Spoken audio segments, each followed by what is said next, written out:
Magical spheres, gardens of glass. The colorful world of Dale Chihuly is a feast for the eyes right in our backyard. The masterfully pooled and blown glass on display at the Chihuly Collection on Beach Drive in St. Pete.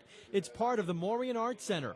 If you can't help but wonder how it's all made, we'll come over here to the heating unit. A visit to the center's hot shop immerses visitors into an educational experience behind the beauty. I've done a lot of types of art forms, and they're all beautiful, but when you get into one that's really teaching about physics and science and why do the colors look that way and why is it stretching that way, and then it's a really neat fusion of the two. And glass artists like David Spurgeon heat at over 2,000 degrees, color, and the lift turn, and form. Don't want to lift too hard. Works of glass art right before our very eyes. Learn better by doing. Push down on the pipe as you turn. I gave the art form a try, and you can too with a personal experience class. Well, they're really nice, and they even if you mess up, they'll give you another opportunity to do it, and then they walk you through the whole thing. Gotta start somewhere. Maybe you or your child will be the next Chihuly.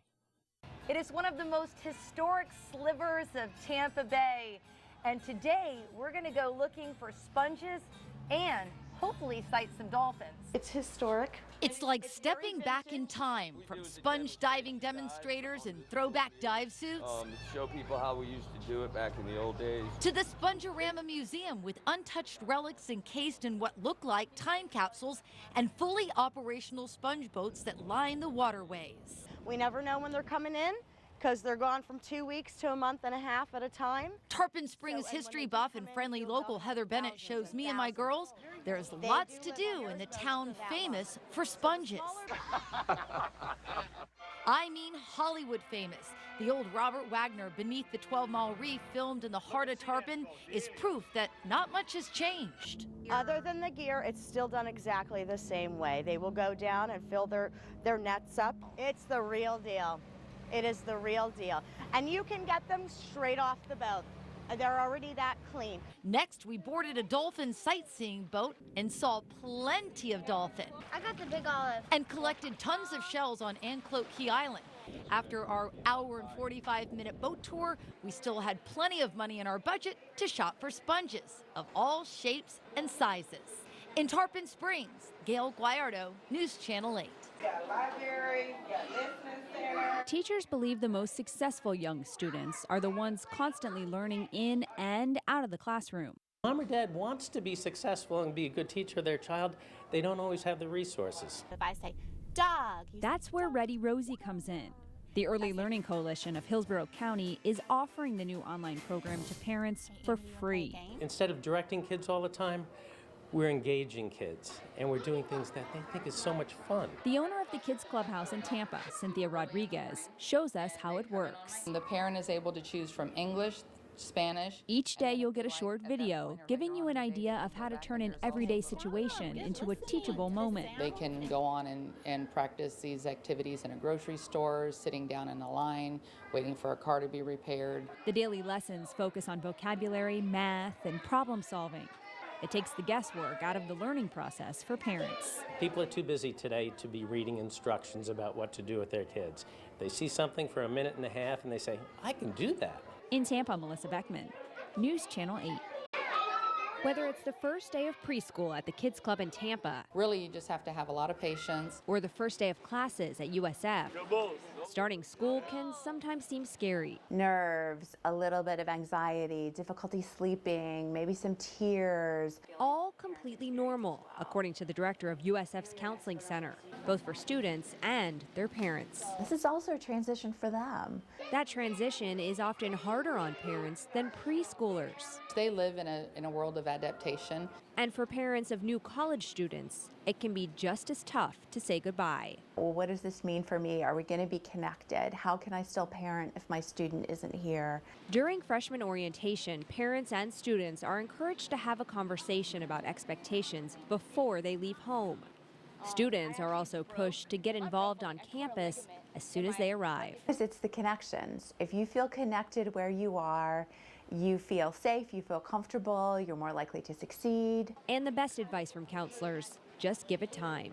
In Tampa, Melissa Beckman, News Channel 8. We all use Pinterest for inspiration, but I found one Bay Area bride that not only used it to plan a spectacular wedding, she saved a lot of money in the meantime.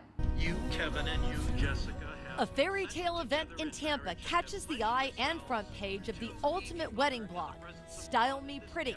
Bride Jessica Bexley's nuptials. There's so much inspiration on Pinterest. Bexley used Pinterest for inspiration and wowed her guest by recreating this pin of a 5-foot seating chart. It was a combination of the tutorial and then some inspiration photos. And then here's Bexley's hybrid of the Pinterest DIY or do-it-yourself.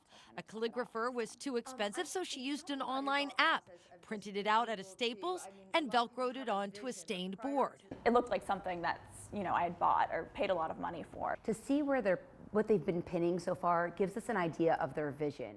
Wedding planner Tracy Domino works on private pin boards with brides all the time and credits Pinterest with streamlining wedding plans. The Pinterest board allows us to see, oh, that's what you mean by modern, or that's what you mean by elegant.